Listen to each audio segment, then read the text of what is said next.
各位觀眾，歡迎收睇 Bandai Channel 東京旅遊第4日。此片最後一集說述東京旅遊第4日行程係咁樣嘅。首先就會進行退房手續，可以讓鎖匙卡抌去呢個箱度，既簡單又方便。一出酒店之後，向新宿大街進發。當然呢一次就喺新宿裏面度揾餐廳食早餐。因為日本公眾假期之後，市面嘅人流開始回復，好多人返工狀態，進入工作 mood 嘅狀態。嚟到接近新宿車站，餐廳亦都差唔多揾到，人亦都開始多咗。因為新宿車站附近係都廳嘅位置，不過是次行程仲要一環食個早餐。諗唔到喺日本揾到一間 Wendy 餐廳。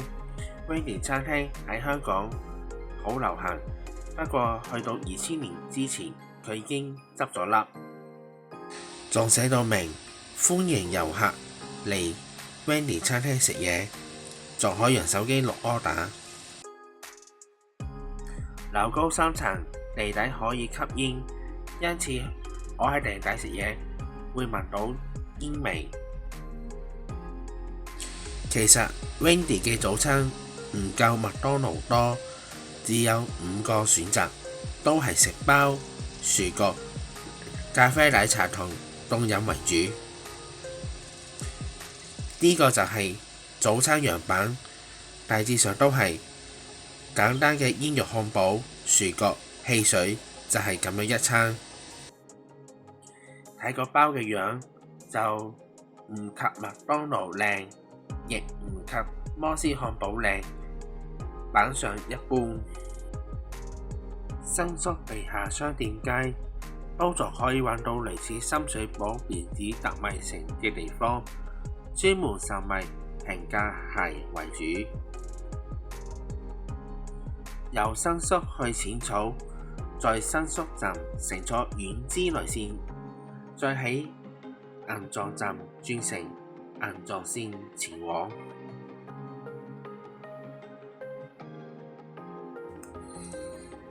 列車已經到站，去銀座站轉車。嚟到常野車站，部分列車係以常野做總站，去淺草嘅乘客請等下一班列車。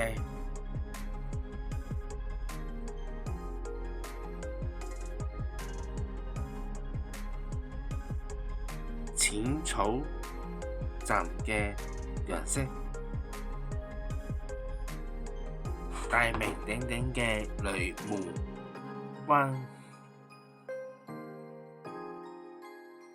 因為日本天氣9月仍然熱唔熱，有冷氣噴霧提供，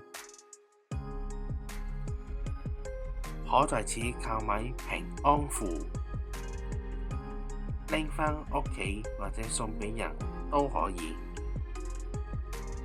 馳名嘅淺草商店街，從另一面睇淺草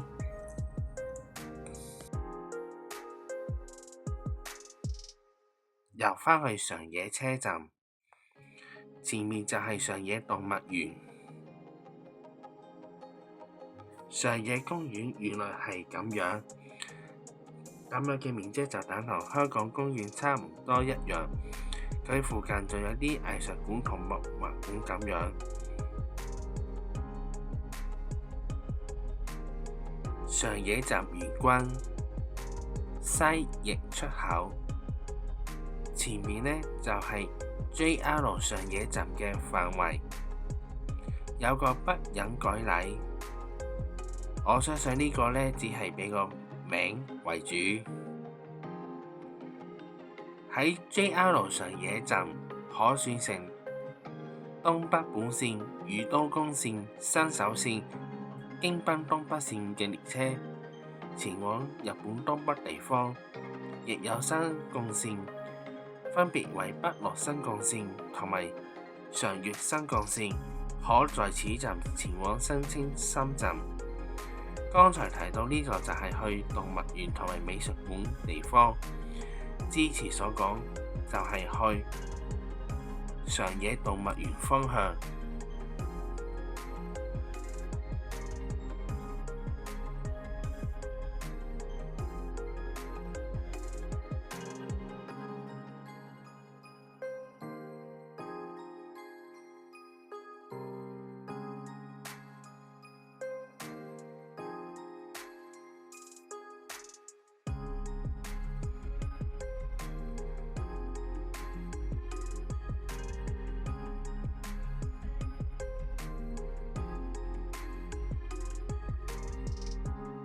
時間尚早原因，可以喺呢一度擺低大件行李入邊，就係收你500日元細件，大件800日元。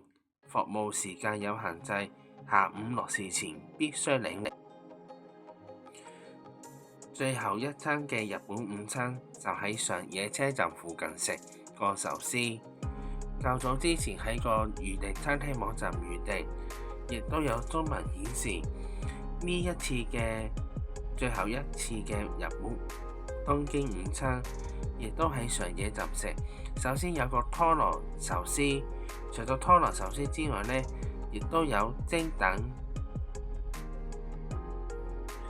呢度就係上野亞美橫丁，亦都係商店一條街。呢度有聚集好多民生平價商店，喺呢一度買手信係好平，香蕉蛋糕1000日元唔使有交易。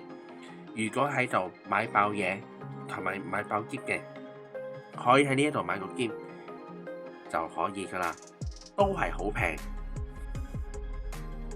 當你滿載而歸嘅時候，又再返嚟上野車站，準備乘搭 Skyliner 列車由上野站前往成田機場，由日暮里站前往成田2號客運樓，只需36分鐘。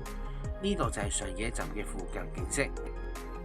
購買 Skyliner 列車嘅車票需要喺呢個 counter 度購買，而且係以先到先得為主。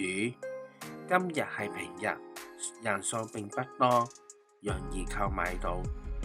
買完車飛後，落去下邊2號月台，乘坐 Skyliner 列車由上野前往成田機場。另外右邊呢，亦都有普通列車，唔係去成田，最主要去張田沼船橋嘅地方。我要搭嘅列車已經到站，全部劃位。喺買車飛嘅時候，已經全部劃好晒個位。大家需要按照車飛上面嘅座位編號坐低就可以㗎啦。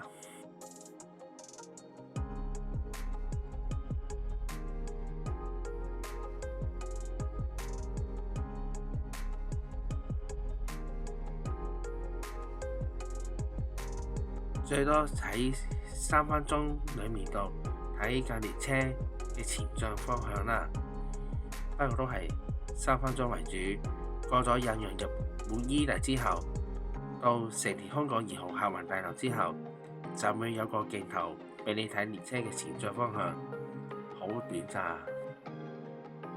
仲有多個語言向乘客告別，下次再嚟日本啦。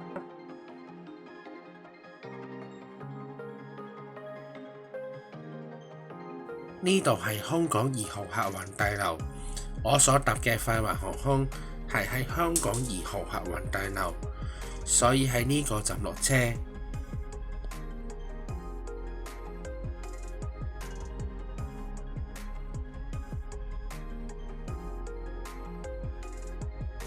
上多2層樓梯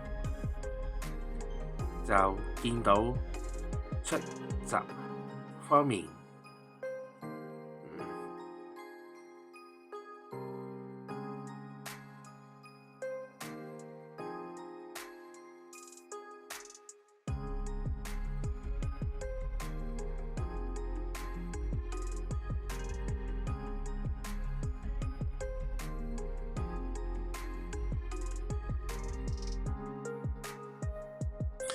凡係去3號客運大樓嘅，都可以2號客運大樓落車，再乘坐接駁巴士前往。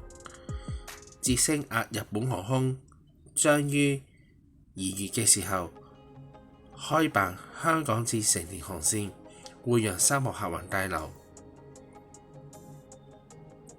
右邊就係 JR 東日本嘅客務中心，前面就係2號客運大樓嘅入口。包多嘅講句，照樣上樓梯、上電梯先至到離幾層。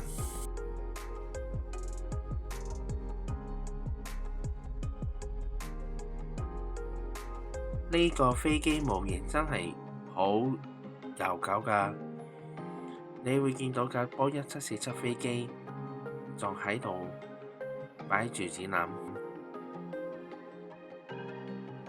搭上回香港嘅路程，時間尚早，排隊人數不多，好快可以到check in擺行李，直接機場走人。再見。因為乘搭廉航原因，最平只能夠喺禁區嘅吉野家食個夜晚黑嘅餐，咁就圓滿結束行程。